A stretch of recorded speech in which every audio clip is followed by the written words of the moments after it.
Hi friends, welcome to Charlie and Steve Watch Stuff, and today we are watching X-Men 97. My name is Steve Selnick, and joining me as always, he just got done throwing Cap's shield like a fucking gold medalist. It's my good friend, Charlie Peppers. Charlie, how are you doing today? I'm doing well. Can we just say that Rogue is acting like Uma Thurman in Kill Bill in this episode? I mean, like, damn! Without a doubt, and someone who agrees with you wholeheartedly. If you're watching on YouTube, you just saw that reaction. It's my good friend joining me from the trenches of Barry's itself, Keith Jones. Keith, thanks for joining us today, man. It's so good to have you. I'm happy to be here. I've been a fan of you guys since, like, the first episode, so, like, I'm truly honored to be here. So thank you guys for having me.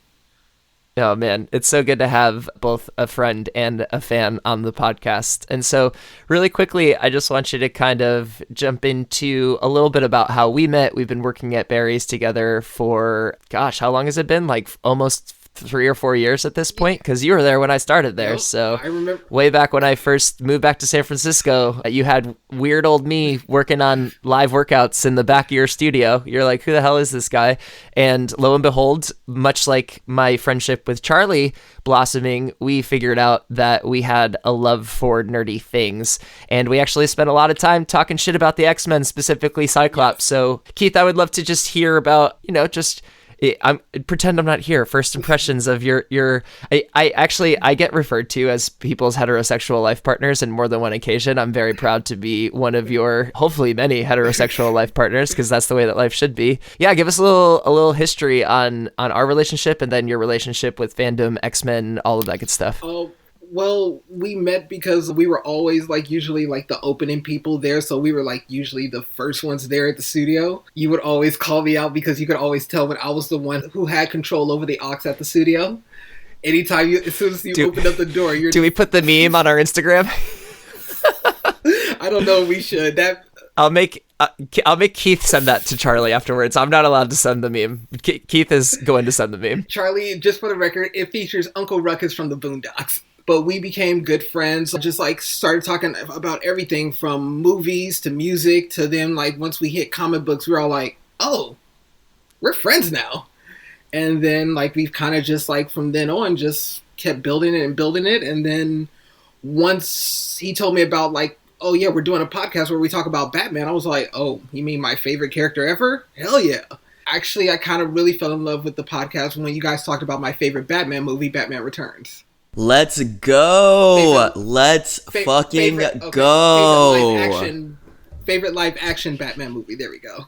You know what? We're just going to do this now because you've been dying to give your Batman and Robin takes on the podcast. So I just want to clear out and give you a moment to fire off your Batman and Robin takes for Charlie, because I feel like he's here for them. Okay, so now, am I going to... You're so ready. All right. Okay, now, am I going to... And this also goes for Batman Forever as well. Now, coming off of Batman and Batman Returns, they went to Joel Schumacher, completely different tonal shift than Tim Burton. I kind of still rock with those because they kind of do rock on, like, this kind of campy, larger-than-life aspect, to which I'm all like, okay, I get it. Is it the grounded thing that we got later on with Christopher Nolan, or I don't even want to say grounded with Tim Burton, but at Tim Burton-esque level? No, but it's, you know what? Screw it. For what it is, Batman and Robin is just super gay. I just can't deny it. It's super gay. Oh, it's ultra gay. From Uma Thurman's drag, she's basically playing a drag queen. And Batman and Robin, which their kind of simpatico love thing is even more evident because instead of Batman and Robin being like a kid and an adult, they're both like adults. So you're just all like, yeah, y'all are lovers, aren't you? I mean, the whole plot of Batman and Robin is that Robin wants to be Verse, and Batman's like, no, I'm not here for that. So that, in a nutshell, is the whole plot of Batman and Robin. He's like, I want a signal in the sky. I want to change my grinder handle. I want to have people over. So it is what it is. Batman and Robin is pure camp. It's so dumb, but so is the 1960s Batman. With Adam West and Burt Ward. And that's what I think they were emulating more than anything else. Because wasn't it after Batman Returns, like, a lot of the parents were all like, oh my god, this is too dark for my kids, so I guess Warner Brothers was all like, okay, well, we can't go that dark again. Joel Schumacher, how about you do something? And then he's like, I got y'all. Gosh, I'm so glad we did And that. Val Kilmer is actually a really good Batman. I will say that. Oh yeah, he's really good. There's deleted scenes in Batman Forever that they should have kept that go into a lot of his pathos that when we review Batman Forever, I don't know when, but we need to review it at some point. I'll get into how Batman Forever kind of gets lost in the shuffle when we talk about Batman films because it does a lot of things right. And one more thing about the Batman movies, rewatching them very recently, the type of woman I am interested in can literally be described to all of the women of the Batman movies, from Michelle Pfeiffer's Catwoman to Nicole Kidman's Meridian Chase to Uma Thurman's Poison Ivy. So yeah. I feel like you guys could talk forever about this stuff, and I'm super here for it, but I'm going to quickly turn our direction into the X-Men of us all. So Keith, you're obviously here to cover X-Men 97 with us.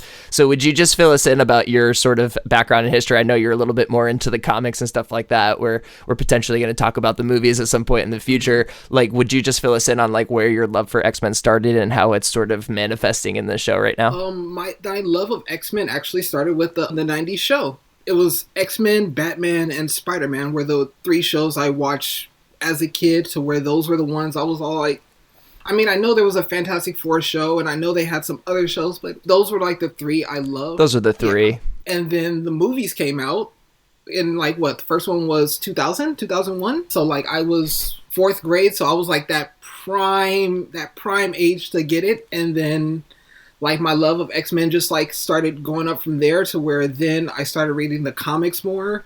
I really got back into the comics more recently during the Krakoa era, with Jonathan Hickman's Krakoa era, which I love so much. And there was even a nod to it in this recent episode that I can't wait to talk about in a bit.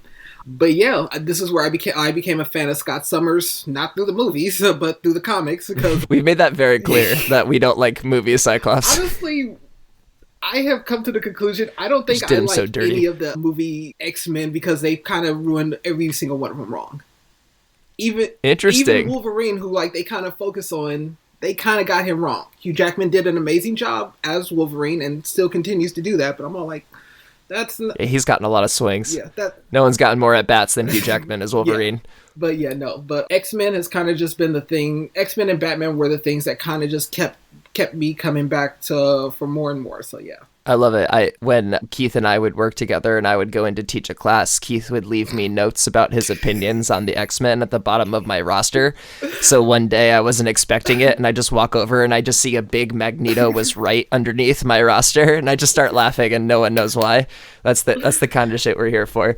So let's get into it. Let's talk about this episode of X-Men 97, episode 7 in this first season, titled Bright Eyes. It was released on April 24th, 2024. Written by Charlie Feldman and J.B. Ballard, directed by Emi Emmett Yonemura. And the plot of the episode is Cyclops focuses the X-Men on finding Bolivar Trask. However, when the team locates the Sentinel inventor, they realize that they have all been played by a mastermind. And here is where I proudly pass the ball off to Charlie to guide us through the plot of the episode. Charlie, take it away, bud. All right, so right away, we know shit's about to pop off, because whoever does the previously on is the emotional center of the episode. In this episode, it's my girl Rogue, real name Marie. She sounds pissed. Yeah. She's like, previously on X-Men. So we get into it with her.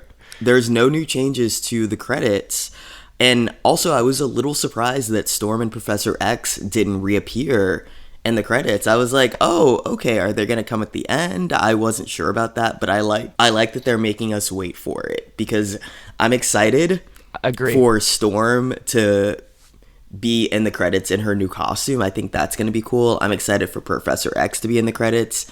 I'm also wondering if at the very end of the season we're gonna get a title card for Sunspot when he finally uses all of his powers and gets that black aura around him, and that'll probably be a big get up and cheer moment. They'll probably have his card be right after Jubilee's card too. I'm calling it. You've been right a lot, so you've been right a lot. I bet you're right about that. But you know what I don't want to be right about? Gambit and his Let's talk about this motherfucking funeral.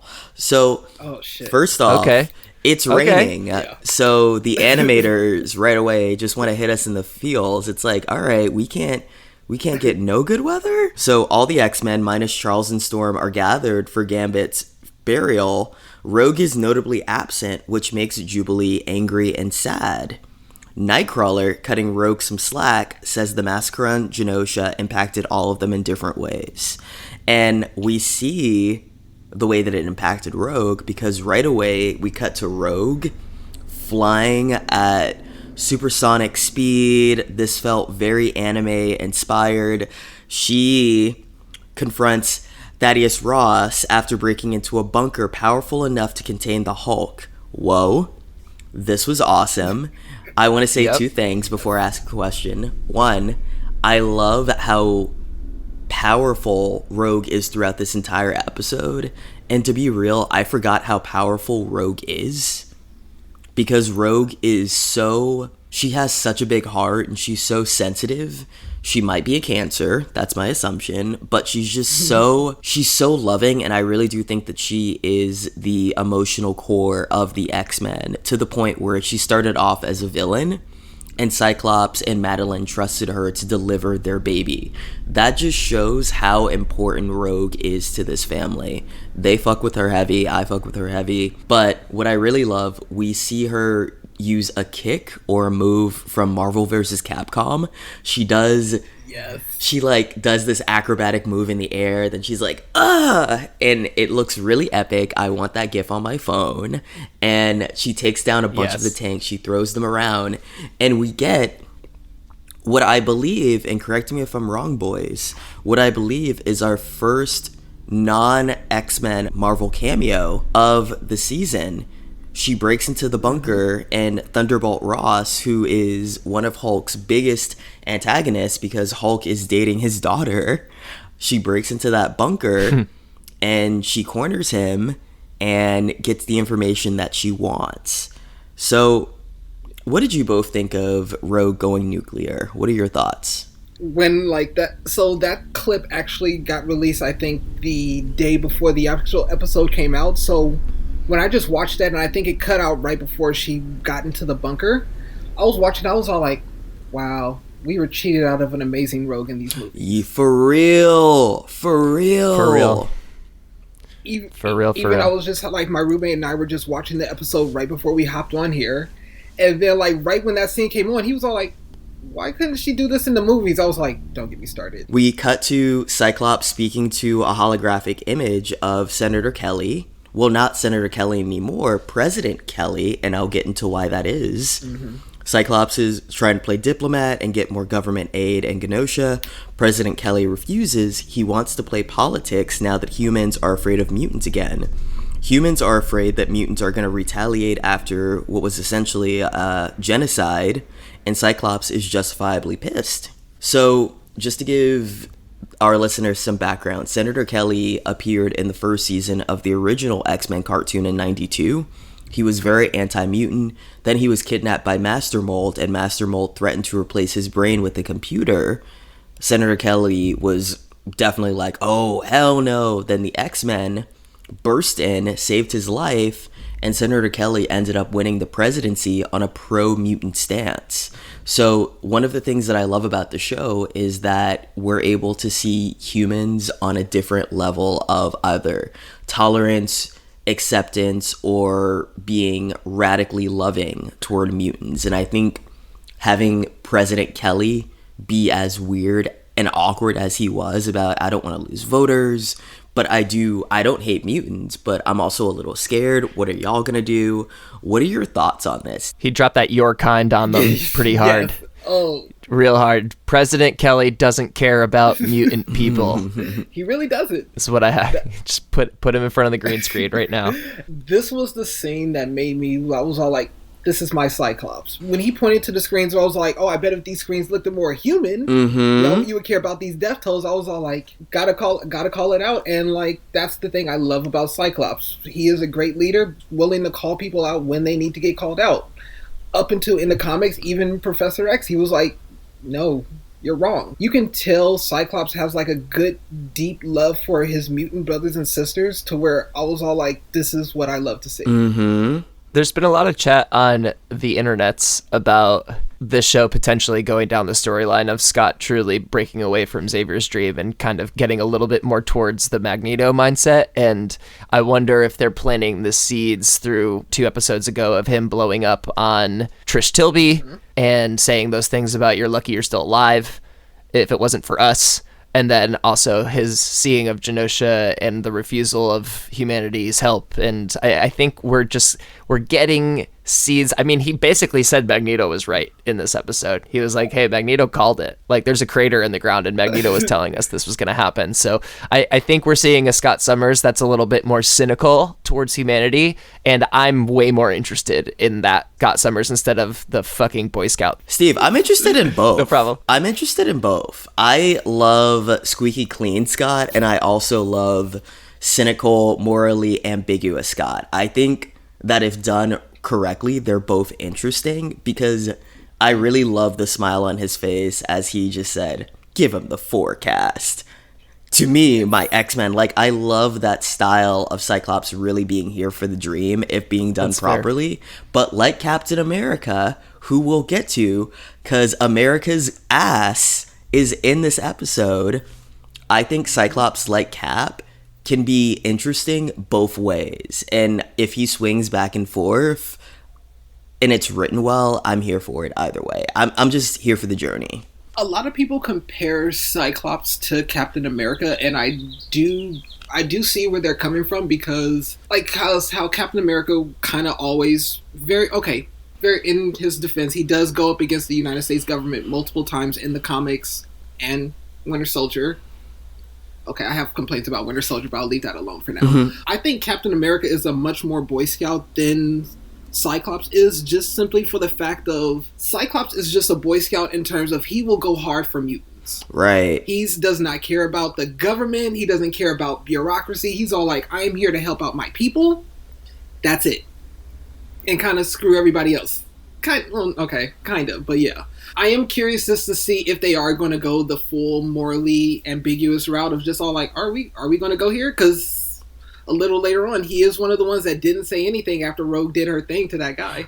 You know, to be fair, most of them didn't say anything. Beast didn't say anything. And there was a little split on Beast how they didn't felt. say anything. Cyclops didn't say anything. Jean didn't say anything. Jean could have caught him. Jean literally could have. Jean literally was like. So she said something. You know, I missed. The meme I saw online was all like Rogue drops him and Jean just going like. And Jean is psychic, so she probably could anticipate what was about to happen. I think that was just kind of like her being like, Oh, sorry. Jean had her notifications on mute. Sorry. Jean was in the back quieting everyone down, so she's like, "Wait, this line's gonna be good. She's gonna say something badass, and then she's gonna drop this part. Y'all gonna like this part. Chill. She passes the popcorn like, here you go. All right, let's move on so that we can get to that part and really dig into it even more. Yeah. Cut to the X-Men visiting Genosha, and we get a couple of scenes inside of this whole sequence, which I really like. I like them breaking the X-Men up so that we can see how everybody's processing that differently. So I'm going to go through the scenes one by one. Roberto reveals that he hasn't come out to his mom, and Jubilee agrees to accompany him on that. I like that Jubilee says, if my parents didn't know that I was a mutant, but I was killed in Genosha, they would be bearing a stranger. And that definitely gets to Roberto. And I want to double click on Roberto for a second. I like him as our POV character to the X-Men. He's the first character that we saw in the first episode this season. He isn't quite like Jubilee, where he wants to get involved and jump into the fray. He's somebody who has reservations. Roberto is pretty much this show's version of a baby gay who doesn't know how to come out of the closet. They're unsure of what clothes to wear. They're unsure of how to act and present themselves. They don't know how to talk to their family. So I think the show's doing a really good job of that. Boys, at any point did you look at Roberto this season and get annoyed with him? Or is the writing so good that you have sympathy for him each step along the way? I've had sympathy for him kind of every step of the way. He was kind of annoying in the first episode just because he just seemed like a kind of a rich yuppie. He was like, I can pay for it. I'm like, Yeah, dude, this isn't about money for them. But as he's gone on, like the writing has given us more dimensions to him, especially in the episode where it was revealed that Madeline was a Jean, and they were all like, she was kind of giving them all like horror images. Mm-hmm. I always assumed that he hadn't told his parents because like that was like his biggest fear was like his mom coming out the television saying like, "Oh, you're a mutant." I always saw where he was coming from. I got it, and I was not mad at him, except in that video game episode where Jubilee was all like, "Fire back! We're running from Sentinels right now. What if somebody sees me? Everybody's worried about you right now." I agree with Keith to the point where I'm like, girl, Jubilee, chill. Like, I understand the sentiment, but like, we're suddenly forcing your boyfriend to come out to his parents because, like, I guess that there has been this like terrible thing, and again, like, there's a certain aspect that I can't identify with. But do you feel like if you were in Sunspot's position and you had a partner that you were finally intimate with, and they suddenly really started pressuring you to come out, do you feel like that would be a lot for you to handle, or do you feel like that's the right kind of support that you would want? It's complicated, but in the real world, it would annoy me. But also, I'm at a point in my life and my growth where I couldn't rock with a partner that wasn't out of the closet. It's a no for me, because also he Fair. wouldn't jive well with my community, because we're all out. We're pretty much, my friend group, we are the X-Men. We're all out. Like, it's, Steve, you're the outlier in my friend group. Like, the rare straight person. Like, everybody else out here I'm the McTaggart. is queer and gay. You know, I would have to really have deep love and affinity for a person for me to really be partners with them if they're still at a place in my journey that I've moved beyond. I get where Jubilee's coming from, because, again, it's not just a matter of them coming out for semantics. Jubilee and her family are thrown into life or death situations all the time. And if Roberto is like, "Oh, I don't want anybody to know," it's like, dude, you literally can do so much damage with your powers, and you're going to be running away while bullets are flying at all of us saying, "But my parents can't find out, I need to be discreet." I would be annoyed with him too. Yeah. I'd be like, come the fuck out. Come out already. Like, because now I can't trust you in dangerous situations with me, because I don't know that you're going to have my back the way that I need you to have my back. And that kind of just also just goes into the point of if I could date somebody in the closet, it's all like, I don't know if I could, just simply for that fact that Charlie said of just all like, are you going to have my back when like, when times really gets hard? Can I really expect you to be there, or are you just going to be all like, "Ooh, I can't"? So yeah, I kind of agree with them to where I'm just at a different point to where that wouldn't be compatible. Right on. I appreciate you guys wrestling with that. Yeah. I think Jubilee, last point I'll make before moving on, I think Jubilee has patience for it because she's really young. It's been multiple episodes at this point, I suppose. Yeah. It's been a whole She's season. 18. I don't think that a 28 or a 30-year-old Jubilee would be putting up with this shit. This is somebody who has the bandwidth to do it. So we'll let her have it. And maybe he's putting it down. We're going to move on to our next scene, which is between Scott and Jean. Scott and Jean, they finally have a conversation about all of the stuff they need to talk about without taking cheap shots at each other. It's very mature. Scott apologizes for things getting complicated. Jean says that she understands. She has been through a lot of changes herself, so she understands when things get twisted and bent, but she's here for Scott and Scott's here for her. But the scene is still left a little vague in terms of if they want to come back together romantically or where they are with that. I think that they are, and I want your thoughts on this, I think that they're finding their way back toward each other as friends first and finding their footing and their connection together. Yeah, what are your thoughts on this scene between Scott and Jean? I actually really loved it. My roommate, I've been catching up with him because he hasn't been watching it as much as me. So, like, we're just catching up. And we got past the Madeline Pryor thing, and I was, like, kind of just explaining all that. So he was like, wait. So, Scott was cheating, but not really cheating because it was still technically Jean. And I was all like, yes? And so, like, I I honestly, when they were actually having their conversation, I was like, yeah, this is actually like a very difficult conversation to have. Do we know how long it's been since it was revealed that Madeline was Jean and to now? How long it's moved kind of fast. We went from almost 2 episodes from her leaving the mansion to being deceased from the event. Because when Jean caught them in their little astral plane thing, I think a month was referenced when she asked how long it was going on for. yeah, but they said that was a month since he had moved out. But like that's the thing. I was like, okay, well, how long has this thing been going on? And it's really not as clear cut as it makes it seem. And even in their conversation, their relationship has never been like that cut and dry. They were all like, oh yeah, we've had our ups and downs. She's all like, when I sacrificed myself to the sun, Dark Phoenix, when I died. Right. It was all like, our relationship has never been like simple. It looks like they are trying to find their way back to each other. And this is just my own personal thing. I'm really hoping this leads into the throuple of them and Wolverine, because like that's absolutely, that was one of the things I love.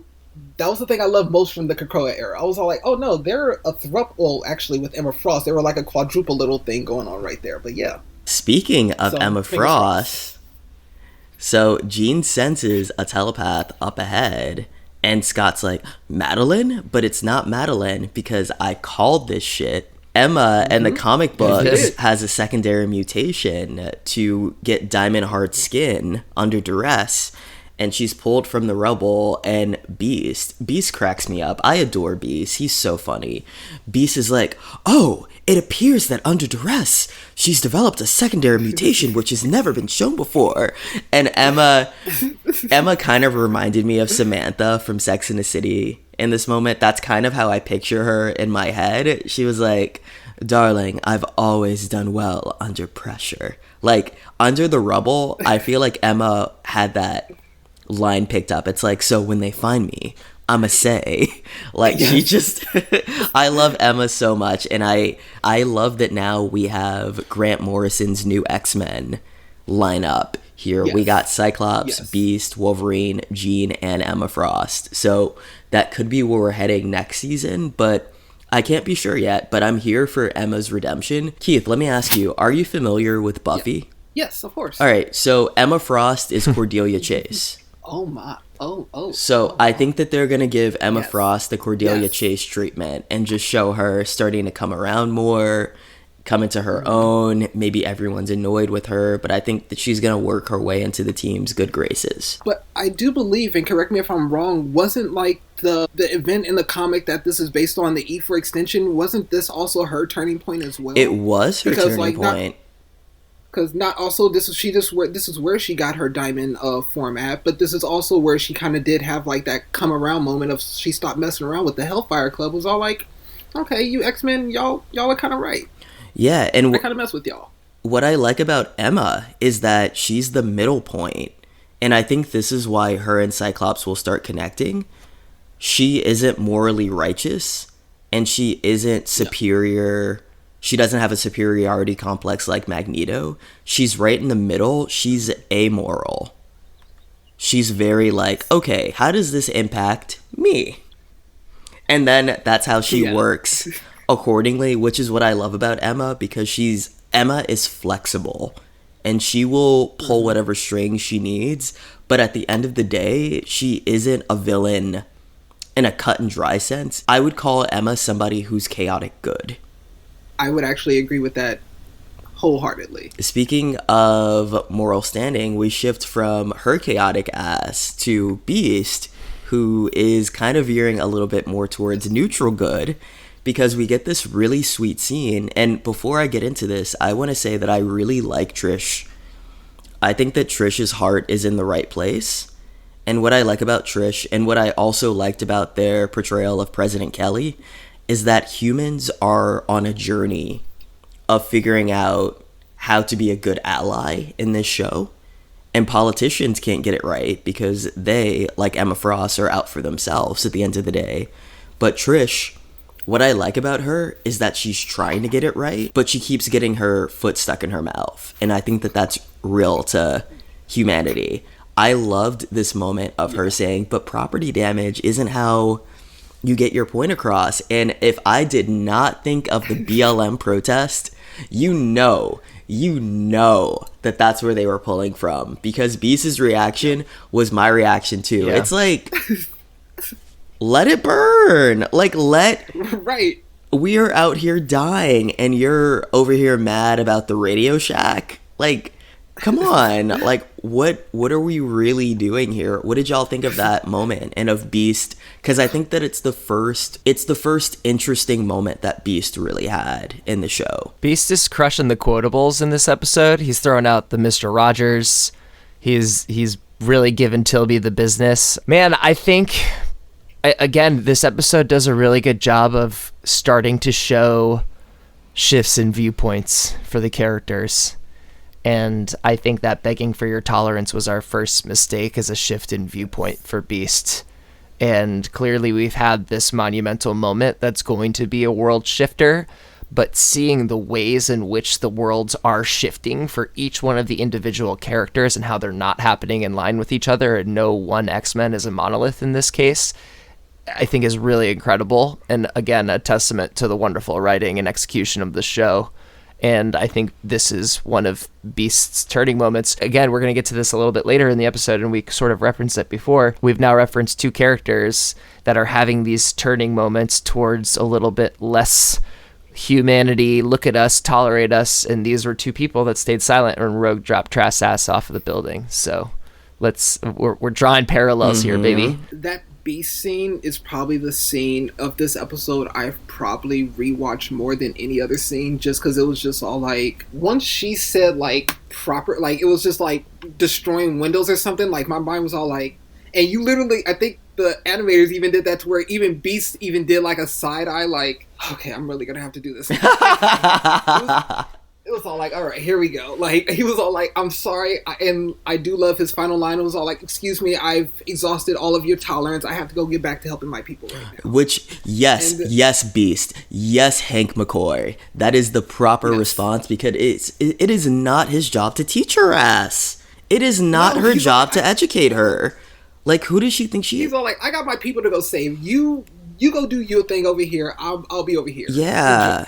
She went to go post on Facebook that she's listening and learning. Yeah. She posted her black square. Yeah, no. She posted her blue square for Hank. But yeah, it was just, it was so, but you know what? And I think it's so funny. I'm going to be vulnerable right now and just say how my viewpoints have, since BLM, shifted to become a little bit more cautiously, wearily optimistic when it pertains to people who want to be allies but don't know how to quite get there. I have not a lot, but some space for people who want to get it right. That doesn't mean that I'm going to hold your hand through it. I'm going to tell you to go figure things out. But I also think that it's important for people like Trish Tilby to be put in their place and to say, yo, that was out of pocket. You need to figure some shit out. I have love for you, but I cannot educate you and I cannot placate you and make you feel better about yourself while you are harming me with your misguided viewpoint of what's happening right now. So I think this honestly felt like the blackest scene in the show. And I really appreciate how Beast didn't commit self-betrayal by just saying, oh no, it's fine, because I think that part of my journey as a queer black person has been not committing self-betrayal when these moments pop up, but still maintaining my love for a person who's clumsy in their efforts to figure it out. Because I think the other side of the coin is we can't forget our love for people whose hearts are in the right place, but at the same time, we have to come first and we have to say, your misinformation is harming me right now. So until you come correct, we can't have the same level of a relationship.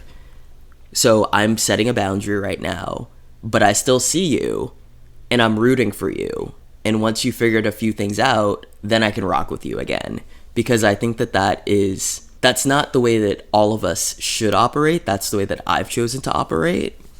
Because I don't believe in cutting people out of my life unless they really, really deserve it and they've shown that they're not trying to learn or grow. But Yeah, that's what I got out of that scene. I've said it once and I'll say it a million times. I would love for there to be a million more Charlie Peppers walking the planet. Thanks for sharing that, man. Of course. Where's my Madeline Pryor? I'm working on it. Leave your trust in Sinister. Oh my god. While assisting in the recovery efforts at Genosha, the X-Men are contacted by Trask, who tells them that he is in Madripoor. He wants to help them. He has information. The X-Men were kind of about it. Very quickly, yes or no from either of you. Did you think this was a trap? No, just simply for the fact of how that previous episode ended, of him like legitimately being afraid of Sinister and, well, who now we come to know as Bastion were chasing him.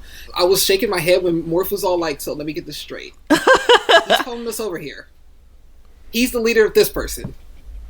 Yeah, this is a trap. I was all like, it may be a trap, but at the same time, you don't really have any other like leads right now, so you have to go. Yeah, call me Admiral Akbar, because it's a trap. It's like, yeah, for sure, like without a doubt. But again, you have to go. Like if Trask is phoning you up, you got to be on guard and you got to go. Mm-hmm. Plus Madripoor, that's fun. Yeah, Madripoor is amazing. The last time we saw Madripoor in the MCU, it was Falcon and the Winter Soldier. Shout out to Falcon and the Winter Soldier. Not the best MC. Keith, do you have opinions about Falcon and the Winter Not Soldier? Not the best show in the MCU, but it had moments that I enjoyed. And by moments I enjoyed, I mean the moments of sexual tension where I thought they were going to make out. And I'm just going to leave that there. Charlie, true or false? Every show would be better if two dudes made out at some point or another. True. Sorry, did I say that too quickly? All right, I'm sorry. No, you didn't. I'll even cut it to make it faster. But honestly, if I have to be forced to watch a man and a woman kiss all the time, then why can't the media reflect what other parts of reality look like? But I'm gonna leave that alone because they're not ready for that shit. Amen. So we move on to Captain America. Rogue has a tete-a-tete with none other than Steve Rogers. He gives her useful information about Guy Ritchie's whereabouts. Unfortunately, Cap refuses to go into another country. He cares too much about how his actions would reflect on America. Rogue flings his shield miles away in retaliation. So I want to pull up, I never thought I'd say this on the show, but I want to pull up something of a good interaction I had on Facebook on a nerdy forum about this moment, because a stranger who I want to shout out made a really, really good point about Steve Rogers' thinking in this moment, and I want to share it with both of you. My boy Dean Varney on Facebook said, "People are forgetting when this is taking place. The late 90s was a time when the US and Mexico were not friendly, and Cap was being written to be very vocal about not liking that the US was sticking its nose into geopolitics. If I recall, he was written as being very outspoken about being against the Gulf War, etc. I can understand this show writing him this way. If I recall, canonically, he was unthawed in what, 1991? So this is a Cap that was unthawed in 1991. This show, like its title, is X-Men 97, so we're in the year 97. So it's only been 6 years out of the ice, and Cap's politics are still treading on the side of, I don't know, this is also a pre-9/11 world, so we don't have the dark flavor of Cap that we've come accustomed to. What did you both think of this iteration of Cap and him trying to play politics and what he said to Rogue? Okay, so when this scene first started, I was all like, first I got hyped, and then I got disappointed. I was all like, okay, because still, full disclosure, Captain America is far from like my favorite hero. Even after Winter Soldier and Civil War, I'm all like, yeah, no, you can still beat it. I'm kind of good on you. So I was like kind of just hoping Rogue would just like smash his face in and take his shield and do whatever she needed to do. That being said, I'll let that go. I'll let my personal feelings aside. I actually really liked this scene just for that thing. Like, he was like, how would it look if I was in there smashing heads in Mexico? She was like, it will look like you're on the mutant side. It will look like you stand with mutants. Which was like, yes, you stand for the downtrodden. It was all like, I can't do that. I was all like, really? And like this is where like it kind of aggravated me, where people kept comparing Cyclops to Captain America. I was like, this is not where they're aligned. Cyclops would go and help. If you are a mutant, he doesn't care. If you are a high-born mutant of the Hellfire Club or wherever, or you're part of the Morlocks, he is willing to help you no matter what. No matter what country borders say, no matter what governments are saying, he's all like, no, we're about to go help out because it's the right thing to do. This kind of just seemed like the Captain America to where the very standard status quo Captain America of like, we got to do everything by the book. And I was just all like, beat his ass, Rogue. Beat his ass. Yeah, the only thing I want to add to that is the line read of, oh, look, it's America's top cop was just like absolute chef's kiss. Tell him how you feel with your scripting. And also is right. I mean, he's straight-laced. And while the X-Men are kind of bursting at the seams with emotion and action, he's still tied to his government. And so I loved seeing the dichotomy between them there. And he mentions his team, the Avengers, perhaps. So I'm going to predict now that we get an Avengers appearance before this season is over. I think they're going to come back in one way or another. Did you notice his motorcycle outside of the compound when Rogue pulled up? I didn't notice it the first time around, so his appearance was a fun surprise moment for me as well. A very fun appearance. I'm going to step outside of my audience hat, and I'm going to put on my writer hat. Writing-wise, I love the way that Cap was done. It's a good hat. Love the way that Cap was written, because it makes sense for the time period of the show. I think, like Val, he is also trying to get it right. And I think that showing him being rigid about the politics of it all show that he is America's top cop, so Rogue wasn't wrong. This is where I miss Chris Evans's Captain America, because something about that Cap that I really liked is that he didn't like bullies. He was very against underdogs getting picked on, because that's how he started out. He started out getting picked on. So if this were a different Cap in the multiverse, if the Caps were switched out, if this were Chris Evans, he'd be like, oh, hell no. We're doing something right now because this is messed up. This is a group that's being severely oppressed. Like, think of how hard he went for Wanda in Civil War.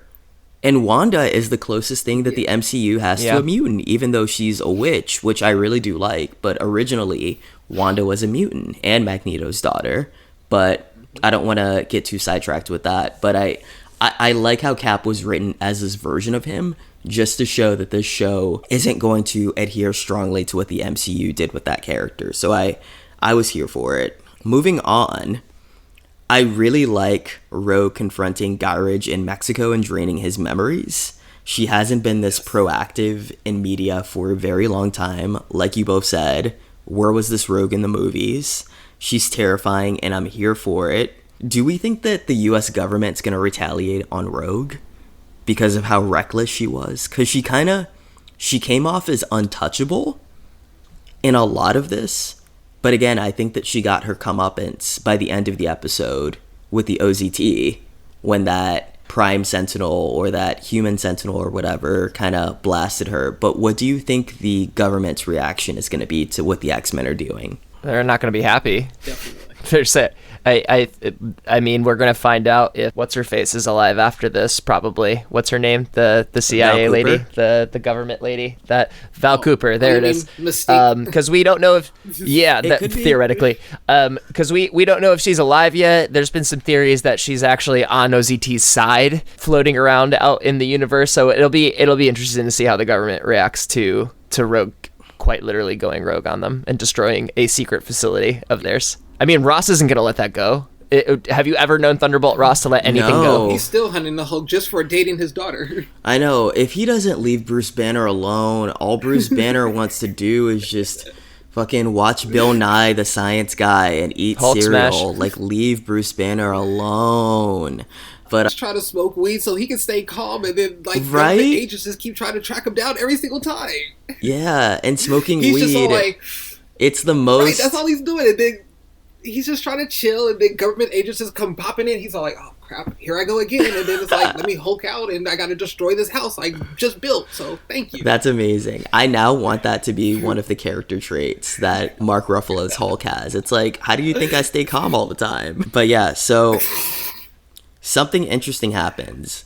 Later, Rogue wakes up on the streets of Mexico to be comforted by Nightcrawler. And apparently he and the other X-Men tracked her down on their way to Madripoor. They comfort her rather than judge her. It's a very lovely moment, and Rogue finally breaks down in Nightcrawler's arms.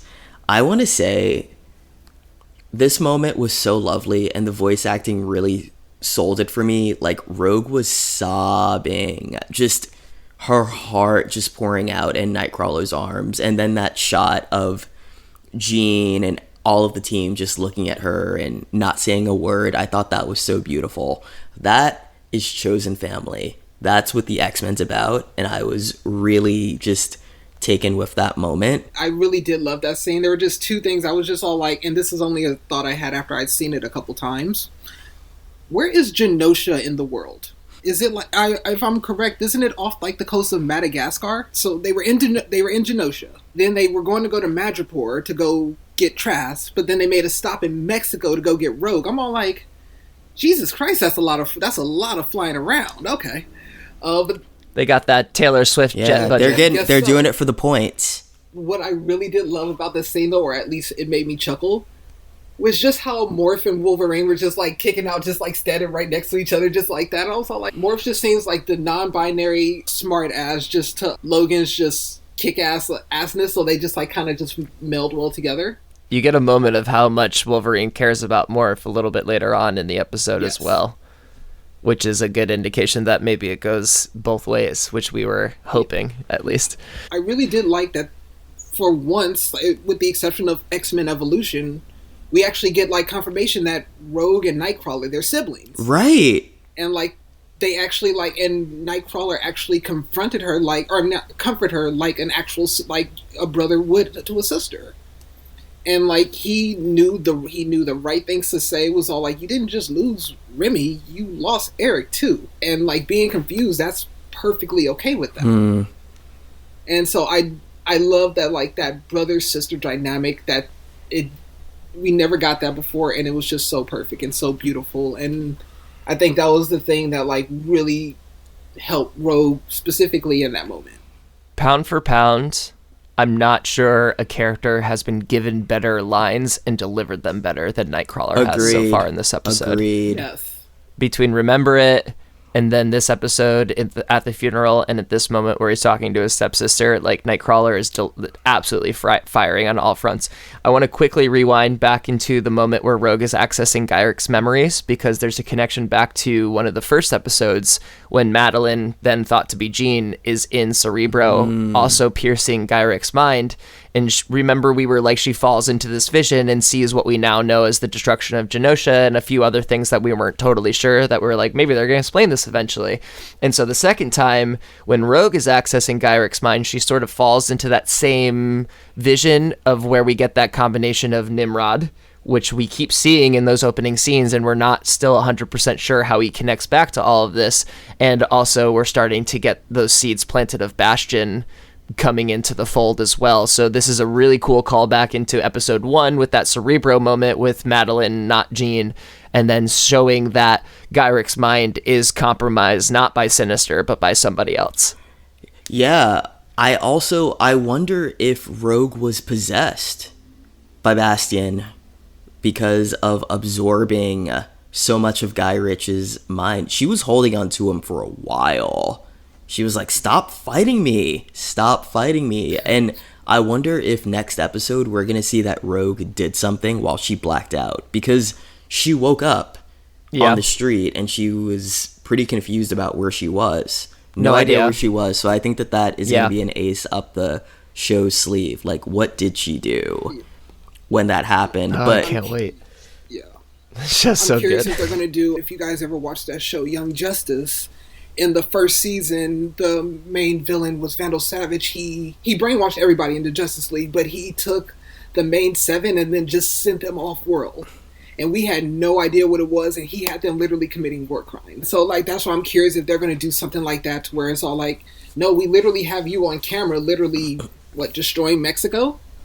Or something like that. It was all like, see how dangerous these mutants are? So I'm curious if that's what they're going to do, something like that. I mean, the last 3 episodes, I believe, are called Tolerance is Extinction. So I think we could see that come to bear fruit. But moving on, before we get to Madripoor, we get the coming out scene. Roberto and Jubilee visit Roberto's mother and tell her that he is a mutant. She asks him to keep his identity a secret. Shareholders are rattled by anything mutant related, especially after the awfulness in Genosha. She wants Roberto to be discreet. Still, she doesn't have a terrible reaction and has always known. He set fire to 4 homes since he turned 16.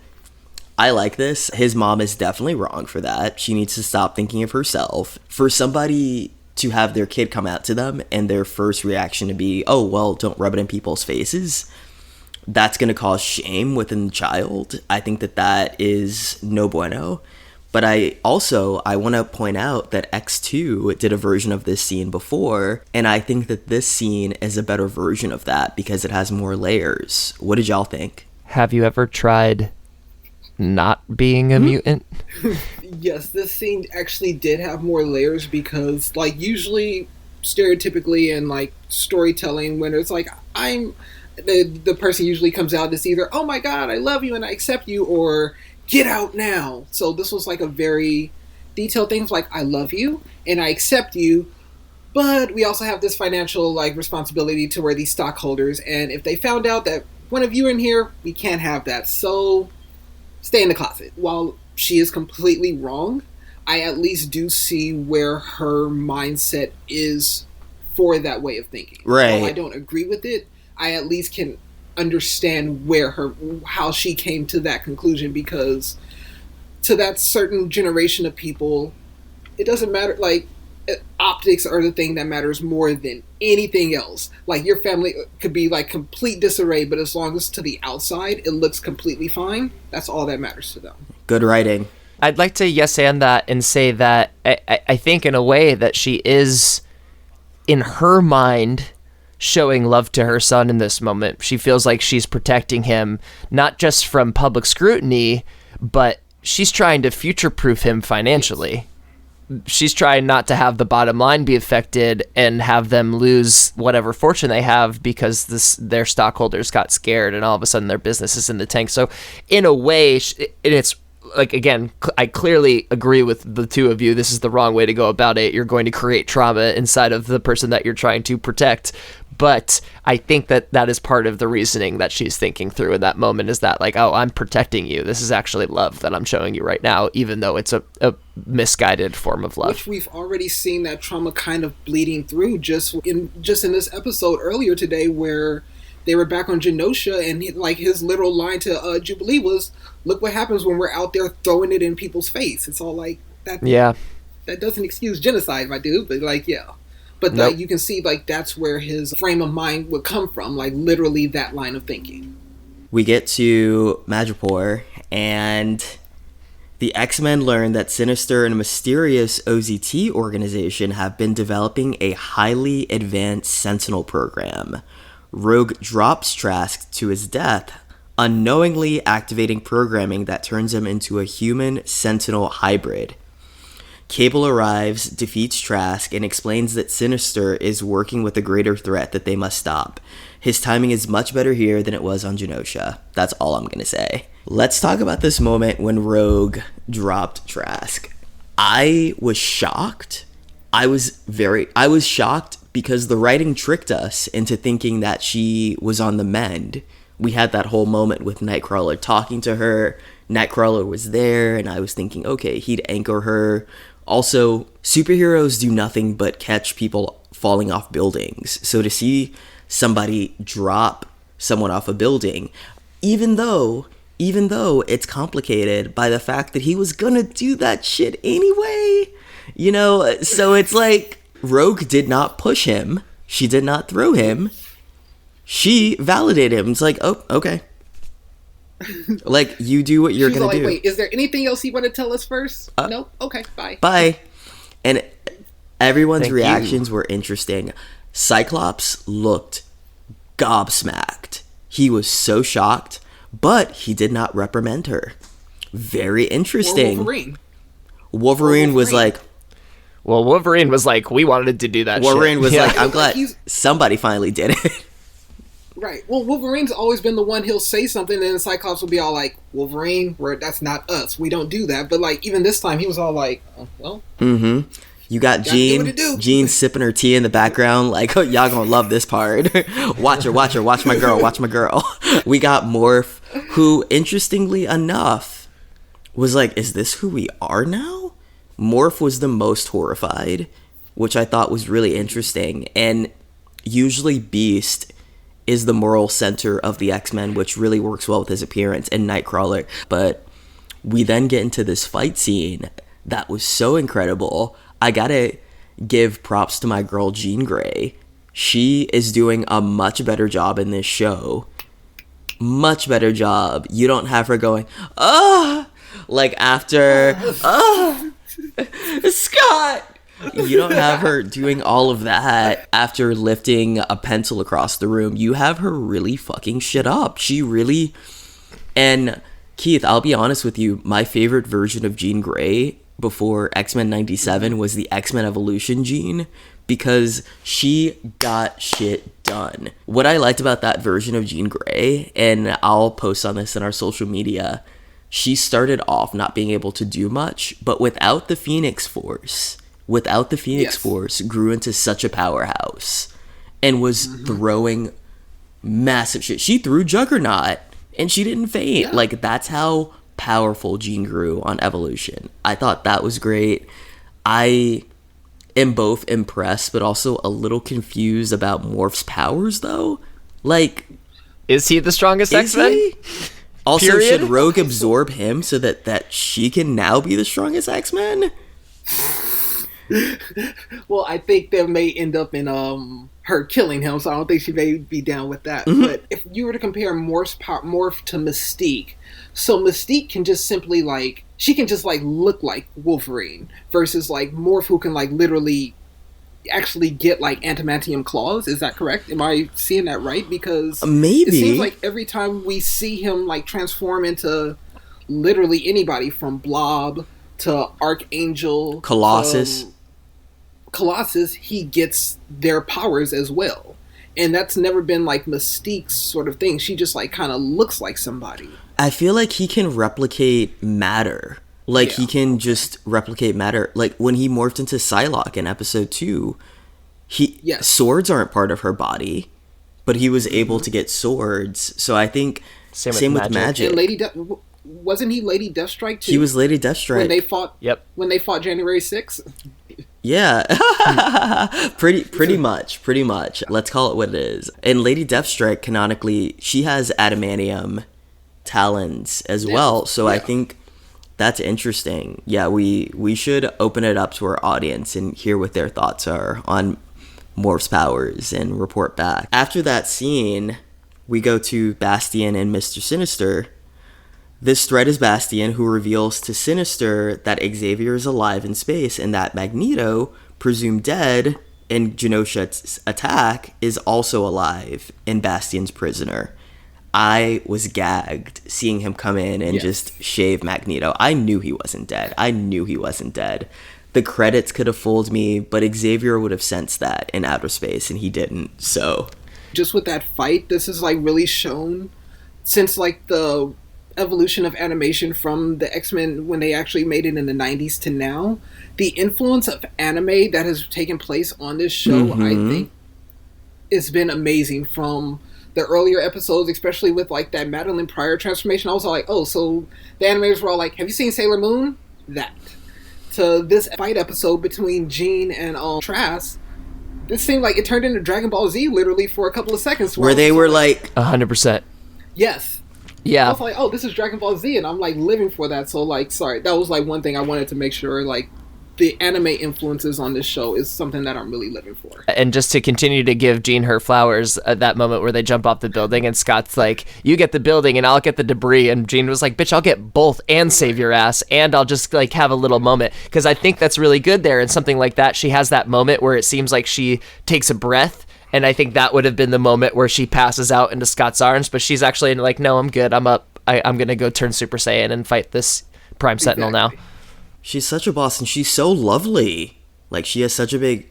Like, I love that they're getting the compassionate side of Jean right, because she is somebody who feels so deeply and cares. Mm-hmm. And I like that she is more powerful from caring, because you don't have to be unsympathetic and cynical to be strong. You can still be caring and friendly and loving and be a powerhouse.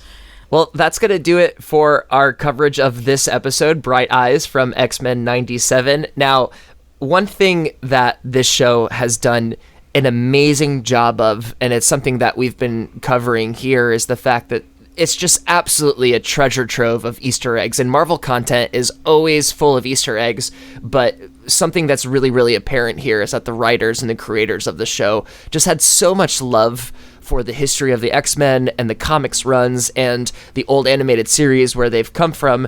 So there's just like too much in this episode and all of the other episodes to cover. So in the show notes from this episode and all of our episodes moving forward, we're going to put our Sentinel trophies, our little Easter eggs that we uncovered or that we saw or that we discovered in our research that we weren't able to cover in the time of this episode specifically. But if you're interested in those extra Easter eggs, go dive into those show notes. If you want to add your own opinions about what you saw, about what you think some stuff is, join us on Instagram at Charlie and Steve Watch Stuff Pod and get yourself into the discussion. We would love to hear what you thought about this episode. And without further ado, let's give our final answers on what we thought about this episode in the form of our Sentinel ratings. Keith, as our guest, we would love for you to go first. What would you rank Bright Eyes out of 5 Sentinels? Out of 5 Sentinels, I would give this episode, I'm not going to give it a 5 all the way, because like that's something like Remember It I think is like a perfect episode, and this isn't quite perfect, but like if I would give it anything, it would be a 4.5. I'm going to give it 5 Sentinels, but not for the same reason I gave Remember It 5 Sentinels. One of my biggest grievances about the original X-Men cartoon is that it's so busy, and that it feels borderline made for children with ADHD to keep their attention by throwing so many things at it every second. And that's the reason why, and Keith, you're probably gonna cry bloody murder right now, I find the original X-Men cartoon unwatchable. There, I said it. No, you get, no, I've tried rewatching it and I'm all like, it's so cringe, because I think when I was a kid I loved it because I thought, oh, an explosion. What I hated about the old well, hate is a strong word. What didn't jive with me is that we didn't let the characters have quiet moments, and they weren't able to juggle everything in a very skillful way. What I like about this episode is that it feels like they are doing what the old show sought out to do really well. A lot happened, but everything was balanced. The rhythm was on purely for the writing and for them juggling multiple things and for it holding my attention and nothing feeling too rushed. I'm going to give it a 5 Sentinel rating, and the 5 is for craftsmanship. I walked into this recording ready to give it a 4.5. And through this discussion, I realized that I had nothing to knock it half a point for. So I'm going to give it 5 Sentinels as well. I'm going to stick on my streak of being the same as Charlie every single time we rate one of these things. But it's sort of glad why I went off the top ropes and gave Remember It a proverbial 6, an extra Sentinel, because I feel like this is also a 5 in its own right. As you said, it's crafted really lovingly and really like top notch. The fight scene at the end was amazing. All the dialogue was on point. Every character cooked in their own way that I thought was just really catered to and really cared for in a way that we just didn't get in those old X-Men series, and in a way that we don't really get now. So once again, this show is just it's really just firing on all cylinders, and I'm loving every second of it. Well, that's going to do it for this episode of Charlie and Steve Watch Stuff. I'd just like to thank my good friend Keith Jones one more time, sincerely, for coming on and nerding out with us for a little bit. Keith, where can the people find and follow you on the social medias? The social medias, I really only have Instagram, and like my Instagram is Keith_JO39, and you can just get me on there. I'm usually just chilling, posting pictures sometimes, or posting hilarious stuff, maybe a little geeky stuff every now and then, but yeah, come follow me. Say hi. Appreciate you spending some time, my friend. So for our guest Keith, myself, Steve Selnick, and my good friend Charlie Peppers, we will look forward to seeing you on the next one. Bye. Bye, friends.